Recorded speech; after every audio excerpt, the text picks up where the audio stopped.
here's your work looks like. So. It was Or right you're there. resting your feet. This is Andrew Cook. He is director of Will Eisner Portrait of a Sequential Artist. A documentary about Will Eisner. And I am John B. Cook. I am the writer and producer, a producer of the documentary. He's my brother. Which brother got the most applause? It's usually, we leave it to Ann Eisner. He's a judge who's the handsomer one. Which is me. So here we are. We're just kind of hanging out, talking about Will Eisner. Dennis, you're on. Well, as slide 1 shows, this is crazy. I had everything tied to the visual, so now I'm going to be a little tongue-tied. I'll just say it was my privilege for many years to work with Will as his publisher, starting as early as 1971, right up until he died in 2005. And as you, I'm sure, already know, he was a remarkable talent who was an inspiration to his peers, even back when he was a very young man, organizing the Eisner Niger studio. He was one of those artists who literally developed the medium in its early days, helped define it, helped develop what we call the vocabulary of comics.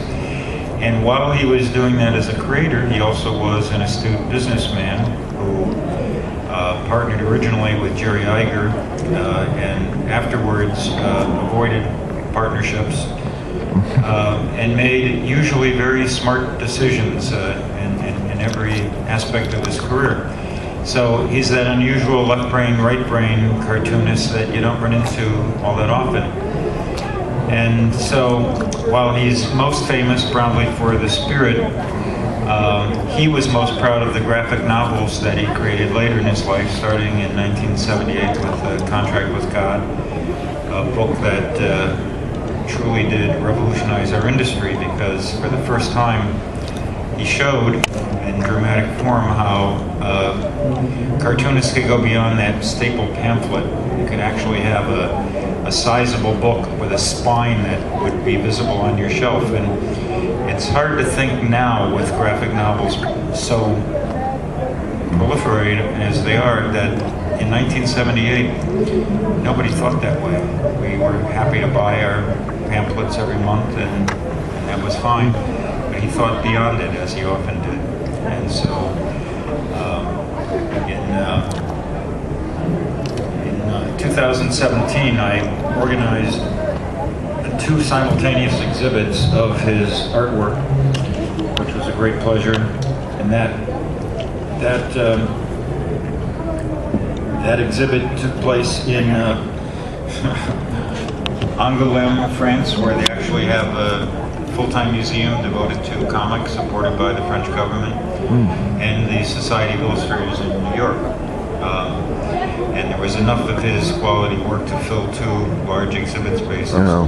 And this book, if you haven't seen it, you might want to check out, is the best of those 2 exhibits. And for those of you who don't really have a chance to see his original art, this is all reproduced from original art at very high resolution, some of which are extraordinarily rare.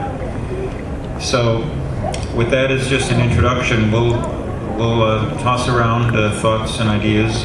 Both of these Cook brothers are very knowledgeable about Will, and let's just talk about Will in different aspects. You guys had the pleasure also of following him around literally and filming him in San Diego and his own studio and other locations, so you got to know him probably about as well as anyone else in the last years of his career. When I